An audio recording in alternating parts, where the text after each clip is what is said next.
அடுத்ததாக ரிஷபராசி நேயர்களுக்கு இந்த 2025 எப்படி இருக்கும் சார்? ரிஷபராசிக்காரங்கம்மா பொதுவாகவே எந்த கலையினாலும் கலையில் நம்பர் ஒன்னாக வரக்கூடிய ஆள். அவர் ரிஷபராசிக்காரர்கள் இந்த ஆண்டு கலைத்துறையில் சாதிக்கக்கூடிய யோகம் உண்டு. அந்த 10ஆம் இடத்துல சனி சுக்கிரன் இருக்கக்கூடியது கலைத்துறையில் ஒரு பெரிய வளர்ச்சியை ரிஷபராசிக்காரர்களுக்கு கொடுக்க போகுது அவங்க தொழிலில். இப்போ என்ன வேலை பார்த்துக்கிட்டு இருக்காங்களோ அதில் சில ப்ராப்ளத்தை ஃபேஸ் பண்ணிக்கிட்டு இருக்காங்க. நிறைய பேர் ரிஷபராசிக்காரங்க வேலையை விட்டு போய் திண்டாடுறது அதெல்லாம் நடந்துக்கிட்டு இருக்கு. சார் நல்ல வேலையில் இருந்தோம் சார், திடீர்னு வேலையை விட்டு போய் சொல்லிட்டாங்க சார் அப்படின்னு. இப்போ இவங்களுக்கெல்லாம் பெரிய லாபம். சனி பகவான் 11th பொசிஷனுக்கு வராரு, அவங்க ராசிக்கு 11ஆம் இடத்துக்கு அப்படி வராருனாலே வேலையை கொடுப்பாரு, வேலையில் ப்ரமோஷன் கொடுப்பார். நமக்கு கீழே ஒர்க் பண்ணிக்கிட்டு இருப்பாங்க பல பேர், அவங்களுக்கெல்லாம் ப்ரமோஷன் கொடுத்துருப்பாங்க, நம்மளை கன்சிடர் கூட பண்ணியிருக்க மாட்டாங்க. அப்படிப்பட்ட ஒரு சூழ்நிலை இருக்கும்போது வேலையில் ஒரு ப்ரமோஷன் கிடைக்கிறது பாருங்க, அது ரொம்ப சூப்பராக இருக்கும். இன்னொரு பக்கம் குரு பகவானுடைய அனுக்கிரகம் ராசியிலேயே உட்காந்துருக்காரு.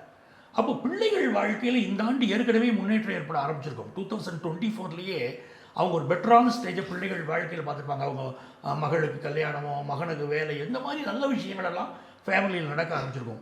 2025 செகண்ட் ஆஃப் பெரிய அளவுக்கு ஃபினான்ஷியல் இம்ப்ரூவ்மெண்ட்டை அவங்களுக்கு கொடுக்க போகுது. இவங்களுக்கு என்னென்னா இவங்களுடைய பிரதர்ஸோட கொஞ்சம் ஒற்றுமையாக போய் கிடணும். ஏன்னா 3ல் செவ்வாய் நீச்சமாக இருக்காருன்னு சொல்லும்போது உடன் பிறந்தவர்களோட சில டிஃப்ரென்ஸ் ஆஃப் ஒப்பீனியன் கொடுக்கும். அதில் கொஞ்சம் கவனமாக போகணும்.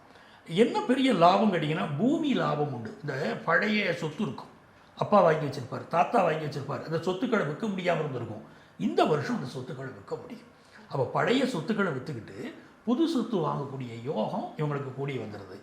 நிறைய பேருக்கு 11th சனி வருது மட்டும் இல்லாமல் அந்த ராகு வேறு ஆரம்பத்தில் 11th பிளேஸில் இருப்பார், அப்புறம் தான் 10th பிளேஸுக்கு போகிறாரு. அப்படி போனால் ஃபாரின் யோகம் கூடி வரும். அப்போ பெரிய பெரிய வெற்றிகள் காத்திருக்கு. 8th பொசிஷனில் புதன் போய் உட்கார்றாரு. அப்படின்னா பிஸ்னஸில் சில தடைகள் இருக்கும், அதை பற்றி இவங்க கவலைப்படவே வேண்டாம். பிஸ்னஸில் பெரிய அளவுக்கு முன்னேறிக்கிட்டு போகிறாங்க அப்படின்னு அர்த்தம். நிறைய பேர் அப்பாவுடைய ஒரு தொழிலை பையங்க எடுத்து பண்ணுவாங்க, அதில் நியூ டெக்னிக்ஸை பயன்படுத்துவாங்க. அந்த டெக்னாலஜி டெவலப்மெண்ட்டில் இவங்க நல்ல அளவுக்கு முன்னேற போகிறாங்க. அப்போ இவங்களுக்கு பிஸ்னஸும் நல்லா இருக்குது. இந்த ஆண்டு செல்வ வளம் நல்லா இருக்குது, கல்வி நல்லா இருக்குது, தொழில் ரீதியாக நல்லா இருக்குது, வேலை எதிர்பார்க்குறவங்களுக்கு ப்ரொமோஷனுங்கிற விஷயமும் வருது. அப்போ ரிஷபராசிக்காரர்களுக்கு எல்லா வகையிலும் 2025 நல்லா இருக்குது. இந்த வருஷம் இவங்க யாரை வழிபட்டால் இவங்களுக்கு நன்மைகள் பெருகும் கேட்டிங்கன்னா கருமாரி அம்மன். எங்கெல்லாம் சர்ப்ப கிரகங்கள் இருக்கோ அந்த சர்ப்ப கிரகங்களை சென்று வழிபட. அதுபோக கருமாரியம்மனை வழிபடும்போது இவங்க நினைக்கக்கூடிய காரியத்தில் ஒரு சக்ஸஸ் ஆகிறத இந்த வருஷம் இறுதிக்குள்ளேயே இவங்க பார்ப்பாங்க. பெரிய அளவுக்கு உங்களுக்கு வளர்ச்சி சேர்ந்துடும் ரிஷபராசிக்காரங்களுக்கு.